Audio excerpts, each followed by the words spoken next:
Welcome to the deep dive. Today, we're really getting into something fascinating, a huge interstellar drama. We're talking high-stakes conflict, two very different human societies. Think advanced genetic engineering, strange social structures, and this big search for identity, all mixed up with fear and conflict.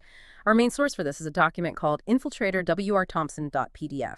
We've got some pretty extensive excerpts, gives us a real deep look into this whole saga. Yeah, and our mission today is to really unpack it all. The history behind it, what's motivating everyone involved. And there are some twists, believe me, twists that make you question what human even means in this context. We'll get into how identity, prejudice, hidden truths really shape where things go. And it kicks off immediately, doesn't it, with this spy mission, and right away you notice something's off about emotions. It hooks you straight into the mystery. Okay, so let's drop you right in. Hera espionage plot. We've got Maria Sukhoi and her husband Lee. They're planning to sabotage a ship, the Temenis. Lee's got these tiny bombs, thumbnail bombs, the text calls them. And Maria, she's watching him, knowing he's probably going to die, but her emotional state is just unusual. Yeah, that's the first big whoa moment, Heran biology. Yeah. Maria's detachment is profound. The text explains its genetic changes, done by the originators. Makes intense emotion, all but impossible for her people. Think about that. Facing a loved one's death with almost no emotional reaction. It changes how they see everything, how they make decisions, things we couldn't comprehend doing. And it clashes so much with other parts of their daily life. Like, Marie sees her daughter, Anna, using a move from her aggression classes on her brother, Gregor. Aggression classes, I mean, what does that say about them, even with muted emotions? It's a real paradox, isn't it? These classes suggest there's still aggression there, genetically maybe, that needs managing, needs active suppression. But then you see Gregor doing this super advanced calculus homework, the kind of, nobody can solve directly. It needs Taylor polynomials, sigma series, complex stuff. So they're intellectually brilliant, have this unique education, but also aggression classes, it's complex. And they're definitely on guard. There's mention of spaceport workers killed 3 years back in a primal attack. That's what they call us, old humans, when they just went berserk. Maria's job involves watching Romulan ships, primal ships, deploying robot warships. Their government, the modality, this authoritarian group. Yeah, the modality. They've revived the originator's dream, conquering the old human race. Us, basically. Right. They see it as their right. So while Hera's dealing with all that, Starfleet bumps into the picture. Captain's log, stardate 47358.1. The Enterprise is laying beacons, and they've got a guest, Dr. Astrid Kemal, young cyberneticist from Daystrom. And Astrid is immediately puzzling. She's incredibly strong. Worf sees her lift a navigation beacon, bare hands, something that would push even him. Deep voice, too. But then she's clumsy, always tripping, bumping into things. So much so that Ensign K-Saw, he's a pike, they're kind of oddballs bets on when she'll trip next. Huh. But Worf is suspicious. He says her clumsiness, it does not fit what I know of her. It feels put on. Okay, and then the Temenis, the ship Maria and Lee were targeting, it turns up, sabotaged. Survivors are brought to the Enterprise, Captain Blaisdell and this guy Vlad Dunbar, and Worf. He immediately thinks Blaisdell is lying about what happened, but why? Well, Worf's got good instincts. The Temenis log says they were buying computer parts from a Ferengi named Cortasi, met him in a shipyard on Aldebaran. Okay. The data points out Aldebaran's a shipbuilding place. Massive complex, not really a hub for delicate computer stuff like, say, Benzar. Ah, so the location doesn't fit the story. Exactly. Raises flags. Why meet there? What were they really doing? It just feeds Worf's suspicion that Blaisdell's hiding something big. So these encounters make Starfleet dig deeper, right, into who these Herans actually are. And Data finds their origin story, Terran emigres, late 21st century. And their whole thing was selective breeding. Eliminate undesirable genetic traits and raise the quality of the race to a new level. Riker's reaction, more damned superhumans, says it all about Starfleet's history with this kind of thing. And it explains the name, Hera, goddess of the heavens. They genuinely believe their eugenics gave them the right to dominate the galaxy. It's baked into their philosophy. Superiority complex, big time. But as they learn more, this shocking truth about Astrid Kemal surfaces. What did they find out about her? Well, it turns out Astrid is Heran. A refugee. Her parents warned her, if old humans find out, big trouble. And that fear makes sense, right? Starfleet has history. Remember Simon Tarses, kicked out for being part Romulan? And Khan. The shadow of Khan looms large. Fear of genetic engineering is real. Okay, so beyond just being strong, what's the actual threat here? Then we hear about this Unity virus, biological weapon on the Enterprise. What did Dr. Crusher figure out? Crusher finds it's way more than just a bug making people sick. It's a genetic engineering tool. Seriously advanced stuff. And its purpose is really insidious. It's designed to pass Heran genes to normal humans. Yeah. But also influence personality in future kids. Influence them and... Pushing them towards acting like, well, like conquerors, like Khan Singh. And the scale is alarming. Over 400 crew members get infected. Wow. And besides the virus, their physical abilities are just off the charts. Dunbar trying to kill Worf showed their strength. What else did Crusher find? Her observations are pretty stark. Incredible strength, stamina, perfect immune systems, hyper-efficient metabolism, reflexes, bone density. She basically says they're more like fighting machines than people. Fighting machine. And Dunbar had that tricorder. So it wasn't just scanning. It could build microorganisms, atom by atom. That's biological construction tech. Terrifying potential. But Hera isn't monolithic. There are cracks. Maria Sukhoi, from the beginning. She gets arrested for treason by the modality, but then she's rescued by a resistance movement led by Selig and Dallas. And their view is purely practical.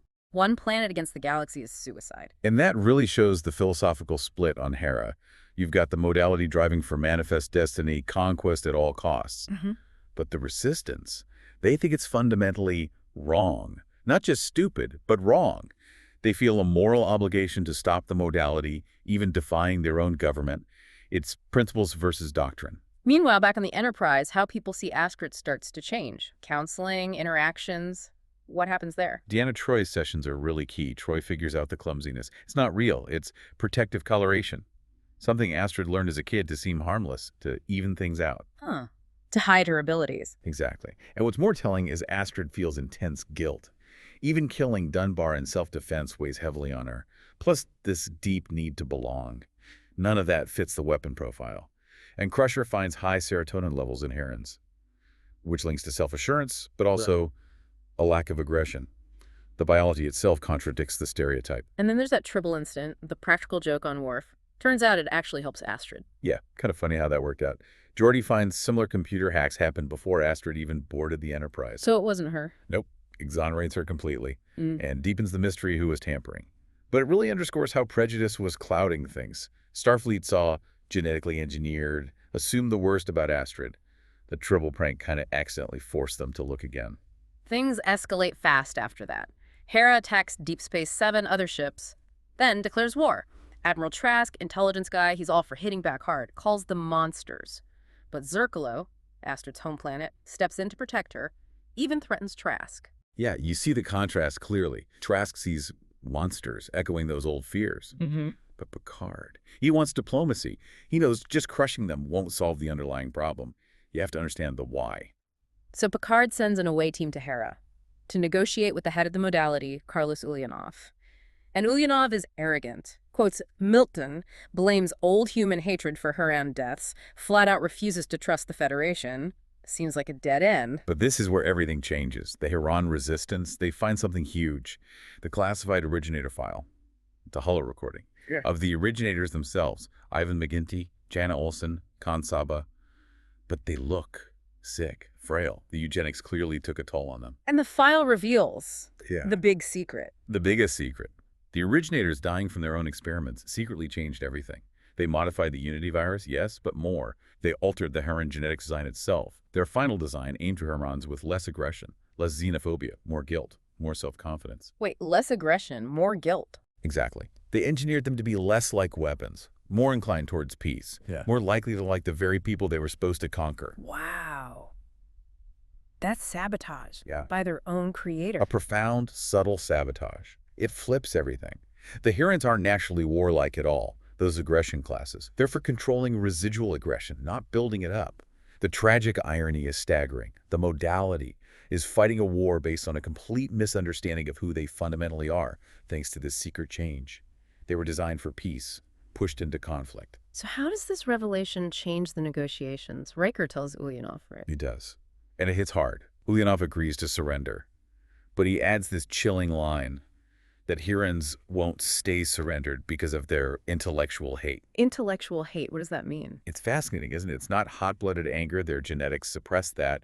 It's a reasoned, calculated animosity, ingrained belief. That's a totally different challenge for integration. You can't just cool it down. You have to dismantle the logic behind it. It needs understanding, not just pacification. So what happens right after? The modality surrenders. Yep. Modality steps down. Provisional government formed, includes the resistance. Unity virus gets cured on the Enterprise. Big changes. And Zircalo, Astrid's planet, joins the Federation, and Astrid gets appointed commissioner. That's quite a turnaround. It really is. A new era, hopefully. And you see the impact on the crew, too. Geordi reflects on his own limitations, his visor. He connects with Astrid, sees his difference not as a flaw, but something that pushed him. He decides not to get normalized. He finds value in his unique perspective. That's powerful acceptance. And Worf. Inspired by Astrid singing a Klingon battle song, he starts writing an opera about Klingon virtues. Yeah. And Kesa, the pied gambler, turns out he wasn't just being weird. He was observing Worf, studying his honor code. And he ends up asking this really pointed question. What's the real difference between Herans and the rest of you? Makes you think. So Herans, designed as weapons, secretly rebuilt for peace. Fundamentally, yeah. And it challenges everything about defining humanity or civilization, doesn't it? Your origins, your design. Maybe they don't dictate your destiny. And think about it. They had serious tech. Quantum inverters. Right. Could cause incredible destruction. But they didn't use them offensively, not until pushed to the absolute brink. They chose peace, ultimately, surrender over annihilation. Their hidden nature won out. What an incredible story. From that first spy mission, the detached emotion, to discovering an entire people were secretly redesigned for peace. It really shows how complex things can be. Absolutely. And maybe that leaves you, our listener, with this thought. If a people made to be weapons were secretly changed to be peaceful, what does that tell us about free will, about destiny, and about how one hidden truth can completely alter the future of a whole civilization? Something to mull over.